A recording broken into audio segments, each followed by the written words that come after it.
আমাদের সন্তানই কেন ধর্ষণ হয়?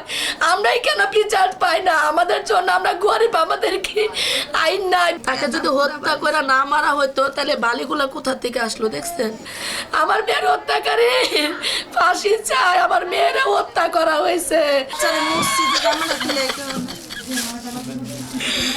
আমার মেয়ের জামাটার মধ্যে উল্টা বালি লাগানো, এই যে বালি উল্টে দেখেন। তাকে টাঙ্কির থেকে উঠানো হয়েছে, উঠানো হয়েছে টাঙ্কির থেকে, পানির থেকে। তাহলে তার গায়ে এত বালি আসলো কোথার থেকে? এই যে বালি শুকায় গেছে, বালি তো ঝরঝর হয়ে গেছে, কেদা বালি ছিল। তাকে যদি হত্যা করে না মারা হইতো তাহলে বালিগুলা কোথার থেকে আসলো? দেখছেন, আমার মেয়ে নামাজ পড়ে বের হয়েছে, তার পোশাকটা তো পরিষ্কার। এটা সাধারণত এই জ্ঞানটা সবার মাথায় কাজ করবো, সেখানে বালি কোথাতে? দেখছেন আমার হাত পুরো ভরে গেছে বালি, পলিথিনের ভিতরে বালি ভরে গেছে। এই কেদা বালিগুলা কোথার থেকে আসলো? দেখছেন, এই কেদা বালিগুলা কোথার থেকে আসলো? খোসাটা পর্যন্ত ওইখানে আছে, পাওয়া গেছে। পুলিশ নিয়ে গেছে, পুলিশে নিয়ে গেছে। পুলিশের হেফাজতে আমার মেয়ের জুতা আছে, তারপরে বিস্কিটের প্যাকেট আছে, সিসি ক্যামেরার ফুটেজ আছে। শুধু তাদের কাছে নাই আমার মেয়ের হিজাবটা। আমার মেয়ের হিজাবটা আমি এখনো পর্যন্ত খুঁজে পাইনি। আমার মেয়ের হিজাবটা পুরো নিখোঁজ হয়ে গেছে, খুঁজে পাইনি। পুলিশ এত তথ্য নেওয়ার পরে, এত কিছু জানার পরও তারা এখনো পর্যন্ত শুনতেছি এটা নাকি একটা দুর্ঘটনা। তাহলে তাদের কাছে যে আমি তথ্য দিলাম, আমি যে তাদের কাছে আইনের আশ্রয় নিলাম, তাদের কাছে সুষ্ঠু তদন্তের মাধ্যমে সুষ্ঠু বিচার চাইলাম, তাদের কাছে অলরেডি একজন আসামি দেওয়া আছে, তারা এখনো পর্যন্ত কোনো জিজ্ঞাসাবাদ করে নাই। সাধারণ জিজ্ঞাসাবাদের মাধ্যমে কি হয়, না বললে তাকে রিমান্ডার দেওয়া, তাকে রিমান্ডও দেওয়া হয়নি। বাংলাদেশের এই প্রথম প্রধানমন্ত্রী, আগে উনি মা ছিল, ওনার কাছে আমার একটাই আবেদন, আমার মেয়ের সুষ্ঠু তদন্তের মাধ্যমে সুষ্ঠু বিচার চাই। আমার মেয়ের হত্যাকারীর বিচার আমি চাই। আমার মতন যেন আর কারো মায়ের বুক খালি না হয়।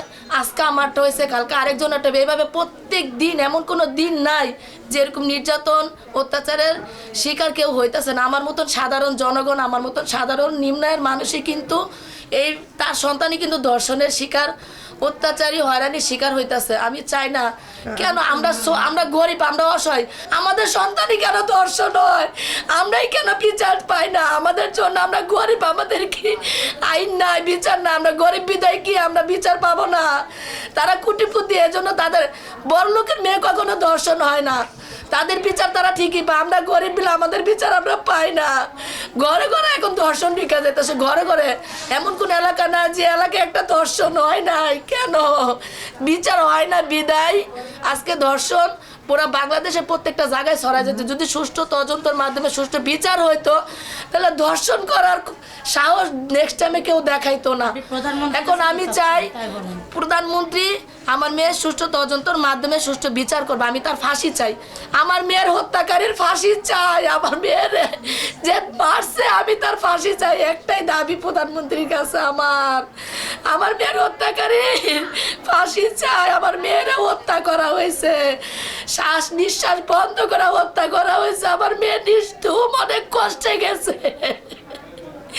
আমি বলতে বলতে ক্লান্ত, বিচার এখন পর্যন্ত বিন্দু পরিমাণ পাই না। সবার কাছে বলতেছি, সবাই জানে, কিন্তু বিচার পাইতেছি না।